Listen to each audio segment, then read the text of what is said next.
Hello and welcome to the Australian Property Podcast. My name is Jonathan Preston. I'm here today with Chris Gray. How are you today, Chris? Very good, thanks. Thanks for having me along. You're very welcome. Thank you so much for coming. And so today we have an interview. Chris is an investor and buyer's agent. I've actually done a purchase with him myself. So do want to be honest and upfront about that from the get-go.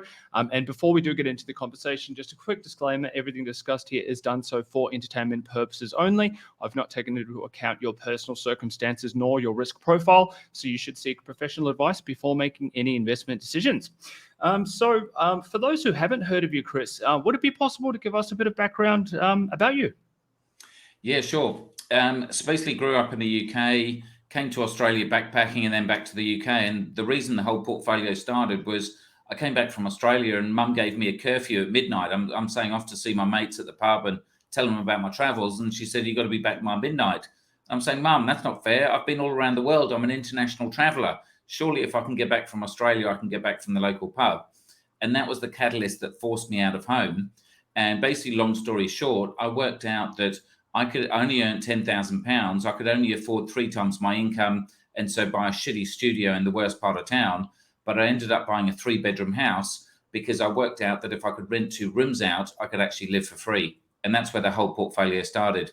Since then, I got to about 3.5 million of property, retired from Deloitte's at the age of 31. I was only about 600 grand from property and only about 60 from Deloitte's. And then started teaching people. Everyone said, "How do you do it?" So I started teaching people and I got a gig on Sky News and The Renovators and My Home TV on Channel 9. And then people said, "Oh, look, can you just do it all for me?"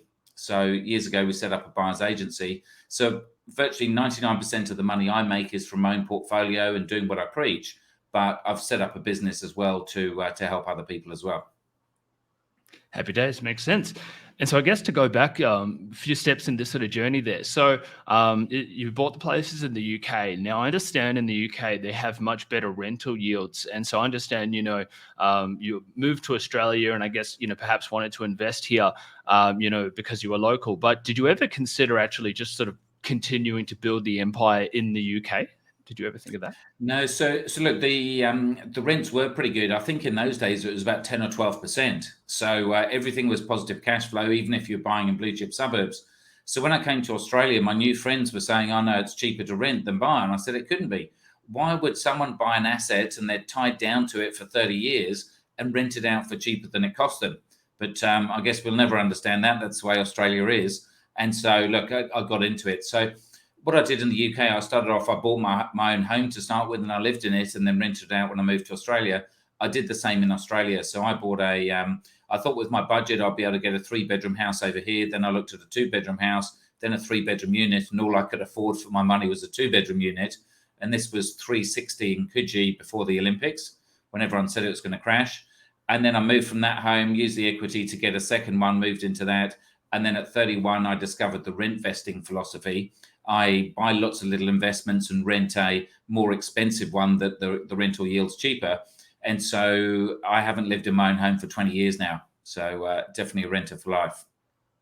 Awesome. And so what age were you when you started buying the properties in Australia? And I guess during what age bracket, were you when you sort of really built, I guess, a lot of the portfolio here? Yeah, so I started in the UK at 22 and then bought at 22 and 24, moved to Australia at 27, bought at 29, which was in kind of 1999. And then by 2002, I roughly had 6 properties. They're all growing at 100 grand a year. So this was the boom of 2000, 2001 and 2. And really in those days, because I was only 30, I didn't need a lot of money. So earning 600 grand a year. Now, obviously, you weren't going to get that capital growth year in, year out. But I couldn't spend 600 grand. I had a Ferrari, I had a boat, lived on the water, but I probably couldn't even spend 100 grand in those days. Whereas I've learned to spend a bit more these days. But it just shows you don't necessarily need stacks of money to be able to go and have a better life and have more freedom and do all those kind of things. It all really starts on the first, and then you need kind of half to get into the second, and then a third to get into the third, and it just keeps building from there. Makes sense. And so you actually, if I understand your story correctly, you bought a Ferrari before you actually retired from the workforce. Is that right? Yeah, so I actually bought a couple, and so in 99, 2000, I was working for a .com, and I'd never worked for a .com before, and we were listing it obviously on the stock exchange like everyone does, and I basically borrowed a whole bunch of money and stuck it on there as a gamble, which I'm not a big gambler normally, but I was going to buy a Jeep Cherokee for about 50 grand. And I actually ended up putting that 50 grand onto our shares that were going up. And I couldn't sleep because every cent it went up was $1,000 for me. So I sold after 4 days, but I invested 50 grand and got 125 grand back after 4 days, paid the 50 grand back. So I had 75 and went and bought myself the cheapest Ferrari you could, which was a Ferrari Mondial. And then a couple of years later, with all that capital growth, I tried to salary sacrifice the 355 convertible Ferrari at Deloitte's. And when I rang the partner in charge, they worked out that the FBT was more than my wages because the list price was 500 grand. And they couldn't understand why a really junior employee in Deloitte's was buying a convertible Ferrari when the partners were earning maybe $1 million and they couldn't afford it. So they definitely knew that I was a bit different and maybe slightly different accounting views. And I guess the other point on that I want to sort of drill into is, I think a lot of the people in the property sort of investment game get very, investor focused and don't sort of go down the luxury pathway at all. And they, want to just keep building out their portfolios and retire as quickly as possible. But I guess in your case, you've shown that you actually prioritize lifestyle over, I guess, early retirement or something like that. Is that how you see things? Or Look, 100%. So people don't believe me when I say it, but naturally I'm very, very lazy. So I hated going to school and being told what to do. I hated being told what to do by my parents. And so I actually worked twice as hard in my 20s so that I could set myself up so I wouldn't be told for the rest of my life.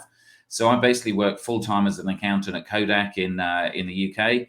Then I drove up to central London, which was about an hour and a half drive every single night during the week, and then did 2 or 3 hours study at a private accounting college. So I had to pay for the pleasure as well.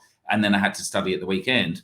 But basically, I set myself up. And so what I worked out at probably at the age of 24, I saw an advert in the paper that said you can actually use your existing equity for a car purchase or to renovate your property. And this was unheard of back in the 90s. And I rang up and I said, oh, look, can I borrow £3,000 or £4,000 to buy a car? And they said, no, it's a minimum 15,000.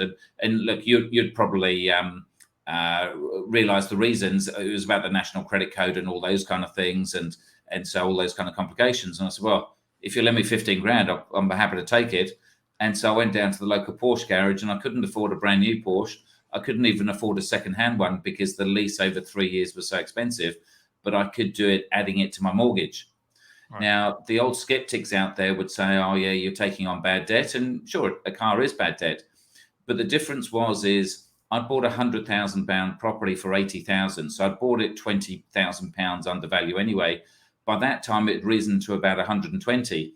So if I sold that property, paid all the tax, it would have been socially acceptable for me to then go and buy a car. But I wouldn't have an asset rising. And so my philosophy was, even though it was bad debt, and I didn't really understand bad debt in those days, but my mortgage was then 85,000 on a 120 mortgage. 120 property. So I was still in plenty of equity. And I actually sold the car a few years later for about £12,000. And that funded my trip to emigrate to Australia. So look, I think one of the best things that one of the venture capitalists told me at BMC Media, which was the company that we helped list, was even if the company is absolutely amazing, if the market changes, all the things go down at the same time. And the same is kind of with the property market. Good properties don't go down as much, but they still go down. And so you've got to take your profits as you go as well. And so if you work really hard, you get yourself in debt, you stress, and you're living with that debt, and you've had to work at the weekends to find your properties, there's nothing wrong with taking your rewards. So if your property goes up 100 grand, there's nothing wrong, I think, with taking 10 or 20 grand out. Now, if you take 100 grand out, you're going to end up in trouble. But if you suddenly died tomorrow, which is, I assume, what I'm going to do, you need to be comfortable and happy that you lived your life rather than save till you're 65, get run over by a bus or have cancer, and suddenly you've missed out on all that opportunity. I think a lot of people will probably be happy to hear you say, sort of speak from that perspective, because I probably give the car guys a bit of a hard time saying you sort of need to make your millions first before you get into all the luxuries and stuff. So I think a lot of people will probably like to hear that. But I guess to bring the topic back to property, so let's bring it back to where you moved to Australia, and so here you bought, it was an owner occ you bought first, right? And then you started buying investments. So could you walk us through, I guess, the early foundations of the Australian portfolio? Yeah, so I basically bought a property in Coogee, kind of overlooking Wedding Cake Island and the beach at the top of the hill on the south side, kind of Maroubra side looking north. And I lived there for a couple of years. And then I'm not sure what it was, but I just got into, well, I bought an investment property in the UK before, 2 years after my first. I thought, well, I may as well carry on going, because I think in those early years, it was obviously rising. So I thought, why not buy more? So I think the second one I bought was in maybe 2002, which was in Tamarama, the only property that I've ever bought without parking. It was basically a two-bedder, but it was actually on stilts. There was a garden shed below, and the previous owners had bought the airspace for about $10,000 or something, absolutely peanuts. And this can be a really good strategy to actually add value. And I just thought I could turn that into either a third bedroom and kind of square off the building, or I could have it almost as a separate self-contained apartment. And so I actually did that quite a few years later. So I moved in there while I was kind of planning how best to renovate that property. But it was after that fourth one that I suddenly realized. I then saw a place on the beach. It was about $1.5 million in Gordons Bay, Clovelly. And it's like a townhouse out on the water. So all the rooms look straight out to the ocean. And I think it was about $650 a week for a $1.5 million property, which was peanuts. And my flatmate didn't want to pay any more money, so he paid $250. I paid $370 and got the better room. And that's when I really realized, as a percentage, because in those days I didn't even know what an interest rate was. I knew I paid a mortgage, but I didn't know it was a percentage, and I didn't know rent as a percentage. But basically, I learned that $620 a week for a $1.5 million waterfront was really cheap. So that's when I started to discover the rent vesting thing. And yeah, I actually sort of followed your footsteps probably a little bit there. Going back probably more than 7 years now. I actually did live in Coogee myself, and then I was buying out in the western suburbs, so I was getting the higher rental yield and then renting in the east. So I sort of definitely understand where you're coming from there. And then, so I guess, I guess one of the key questions is, I understand you have a very large portfolio. So when you started to build that, I know you sort of talked about the first four and everything, and obviously lending standards have gotten tighter over the years. But when did you start to sort of run into speed humps in terms of the portfolio getting too big? Are you able to sort of talk us through those parts of the journey? Sure. So look, I've been investing for effectively 30 years now, and it always goes in waves. Just as much as I guess the lending criteria changes over time, so does the capital growth and the property market going up and down. So in that kind of 2001, 2002, where I said that I was earning 600 grand a year for a couple of years, in those days we had the good old low doc loans or no doc loans that you tick a box, you could borrow 80%, and it was just so simple. It was absolutely amazing time of life. I don't think we'll ever get those back, but never mind. And so you suddenly make a few years of growth, and then you could buy a couple of properties in a year. But then obviously then the market tails off like it's doing now. The properties aren't necessarily really going down too much, but obviously valuers' perspectives are that they are, and so it's hard to refinance. So you might not do anything for 3 or 4 years, and then suddenly, I think I then rebought back in about 2008 or 9. I bought a block of units, and then I bought some other units that we then managed to double the block, and that was in the GFC. So my golden rules with property is I invest when I can get a mortgage, I invest when I've got a deposit, and I invest when I've got a cash buffer to last me for the next few years. So I don't care whether we're in a boom or a bust. I would have bought in 21. I would be buying now if I was in that part of my cycle. And I just know, because so many people, like over the last few years, then they thought it was crashing with COVID, and so then they didn't buy. But then suddenly they got into the boom, and then they thought they'd missed it because it had already gone 10 or 15%.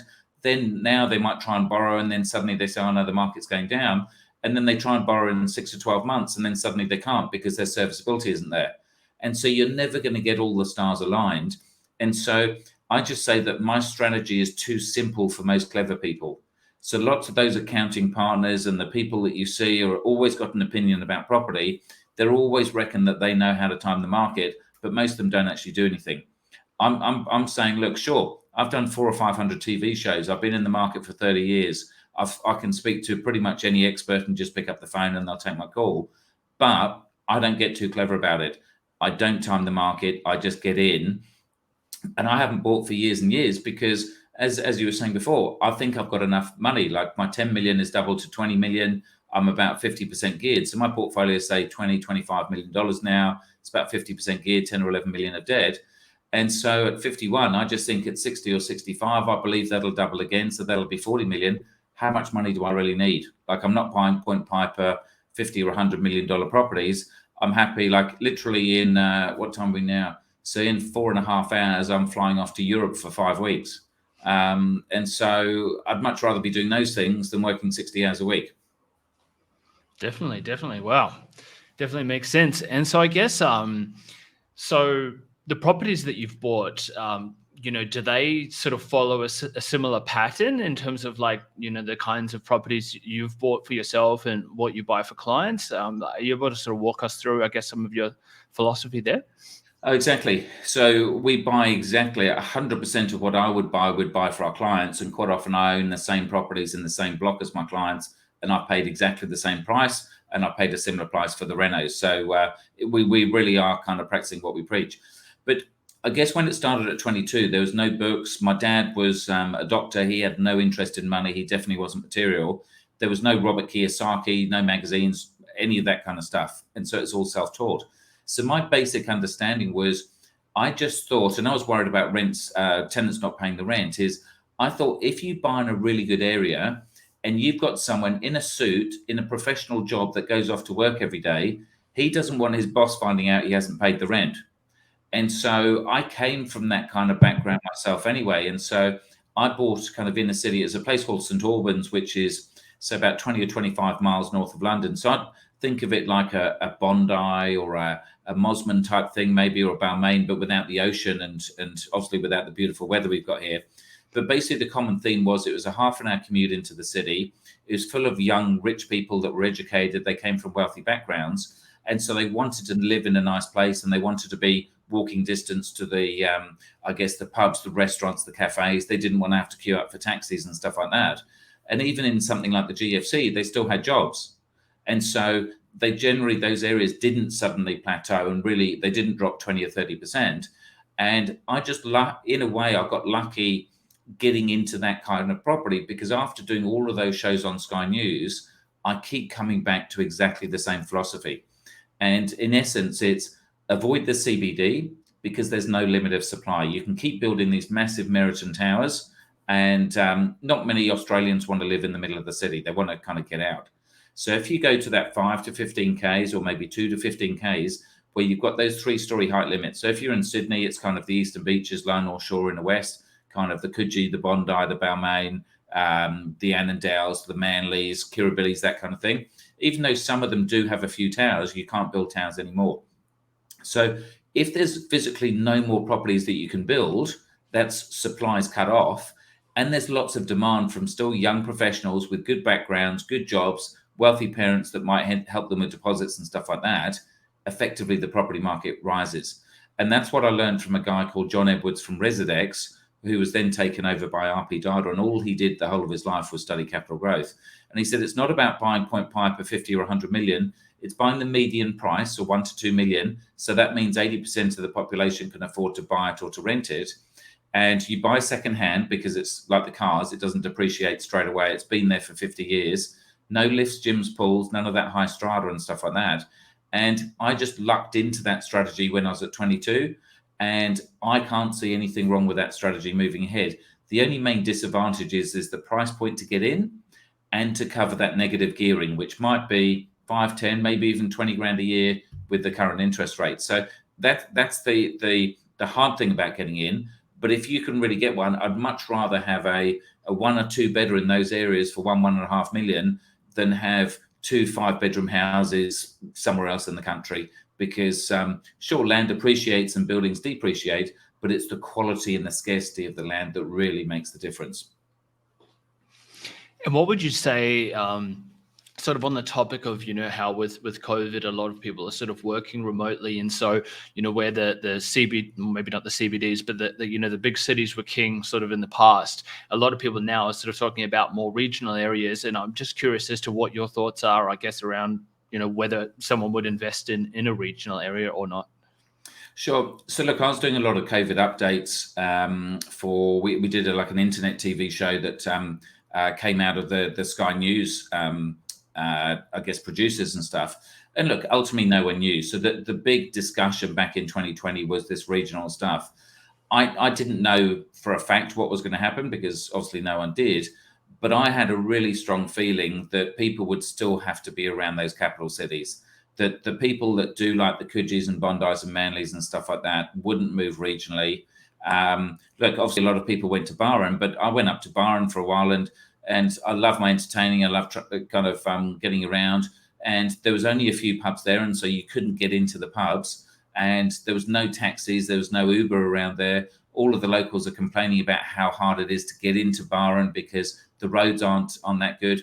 Then suddenly everyone was Airbnb, so all of the local staff, they couldn't afford to live in the local Byron area anyway. So there's all these staffing problems. And this is what I was hearing kind of around Australia.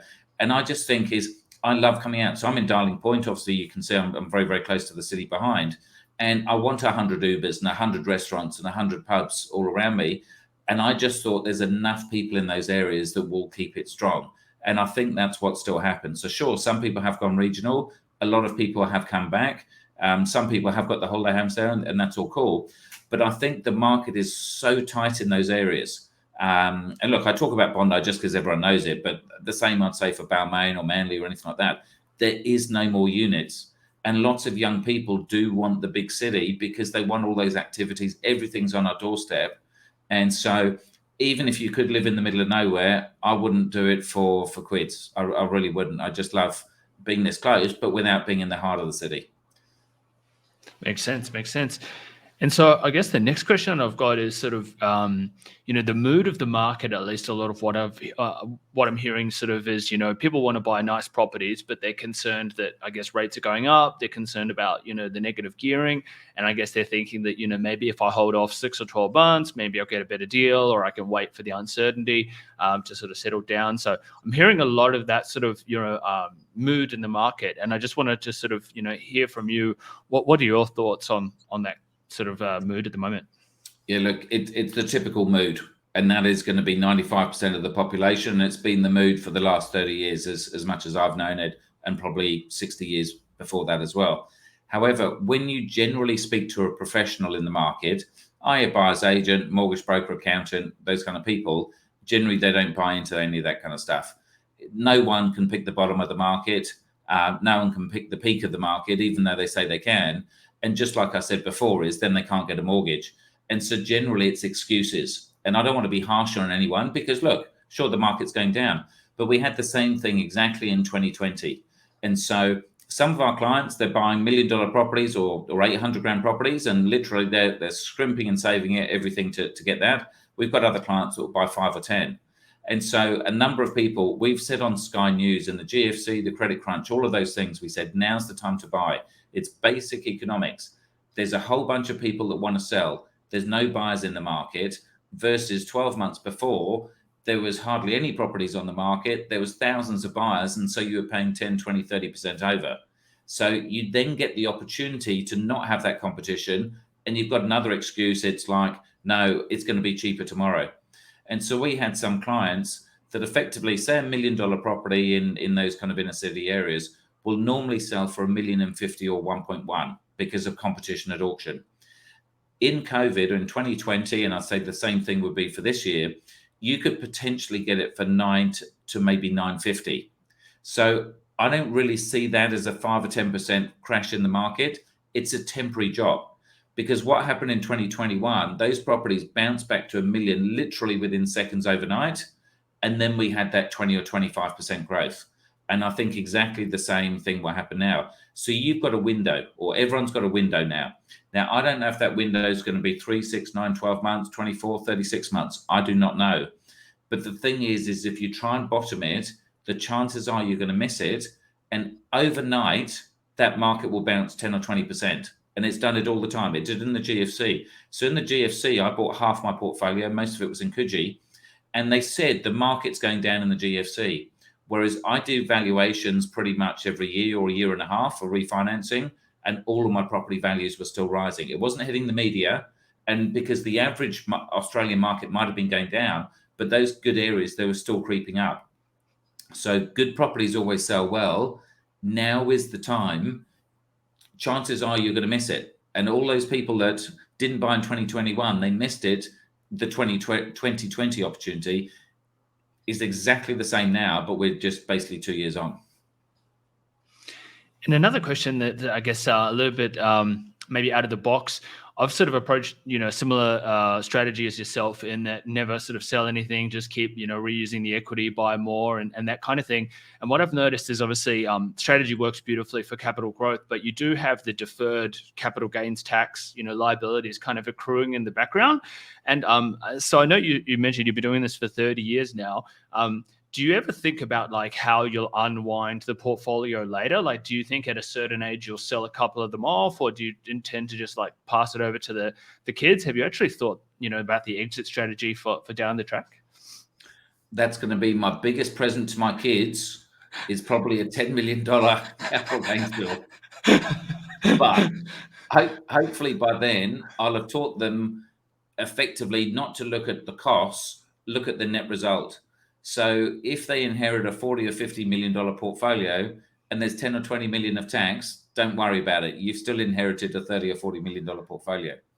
So look, I don't. Probably my most recent strategy change is obviously the serviceability. And look, that's the major downside for the strategy I've got. It's very much serviceability driven.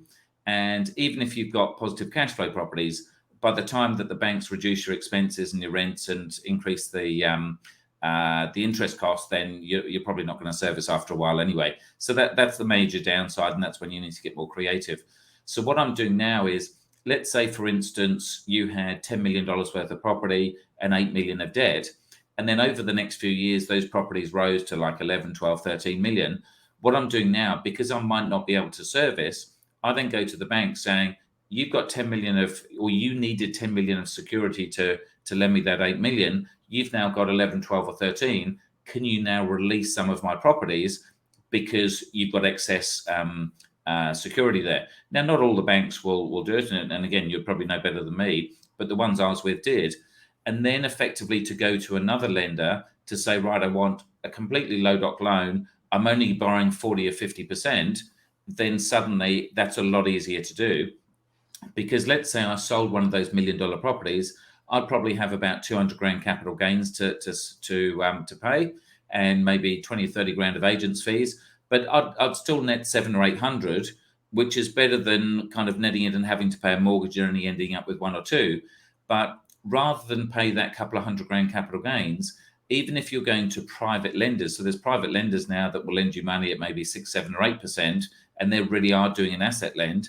Even though you might be paying effectively 70 grand a year in interest, it's still cheaper than paying 200 grand capital gains straight away, because by the time you've had 3 or 4 years of paying that interest and you're up to the same amount that you would have paid in capital gains, chances are your property's then risen in value as well. Definitely makes sense. Cool. Well, look, I wanted to just also pick your brain on one other question. Coming back to cars here, I didn't intend to talk so much on the topic, but it's an opportunity for me that I don't often get. So I understand you used to own a Lambo as well, and I guess I like to think a lot of listeners to the show, they sort of come into the investing mindset, probably coming from a background of being teenage, wanting to be rich and dreaming of having stuff like that. I guess I wanted to pick your brain on what's the practical reality of owning a supercar? Like, my thought is always parking it will be a real headache. And yeah, so I'm curious, what are some of the things that happen when you have a supercar that you weren't expecting? Look, I couldn't, as a young boy, I couldn't have imagined to have achieved what I've achieved and to have the toys and stuff like that. One of the amazing things, both when owning your own home or living in expensive homes and cars and jewelry and all that kind of stuff, quite often once you've got it and you've ticked it off, then it doesn't actually matter so much.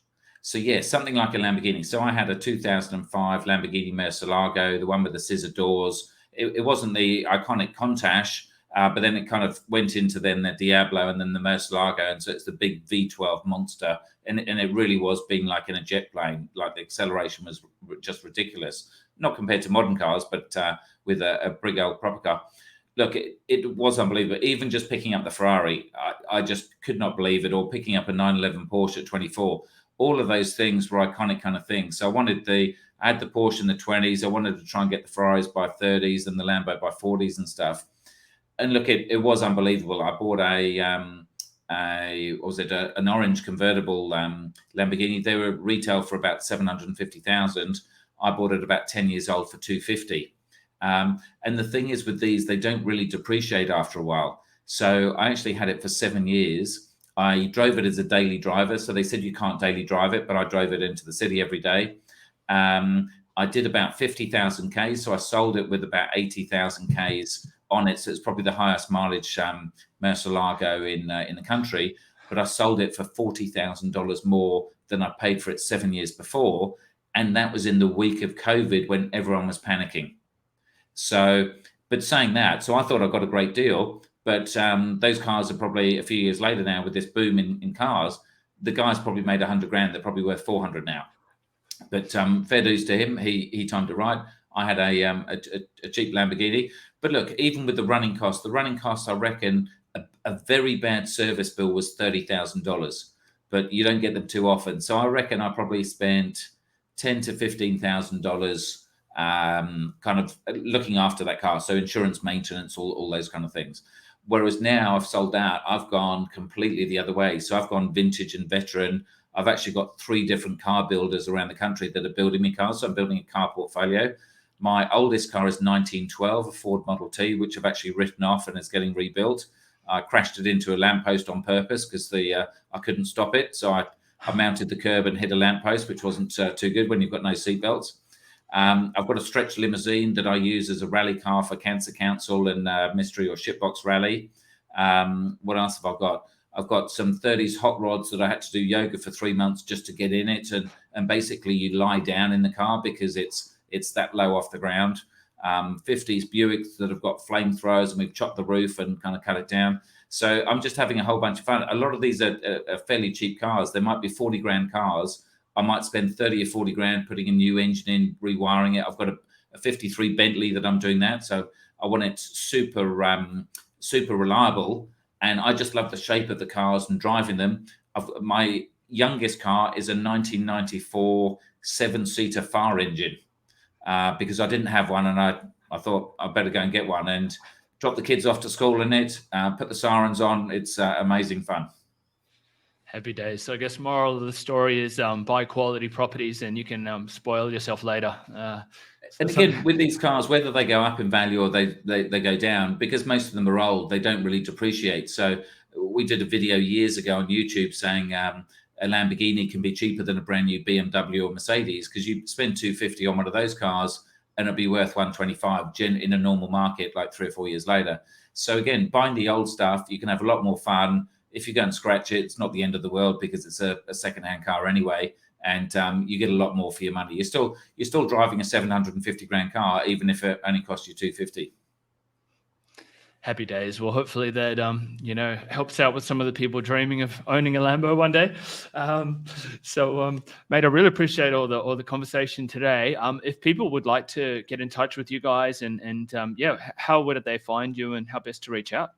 Yeah, so just Google Chris Gray, Gray, and property, or our company website is yourempire.com.au. We've got a whole bunch of books. So a lot of what I talk about, I put into a book called The Effortless Empire. You can download it absolutely free on soft copy or audio, or I think for $5 get a physical copy.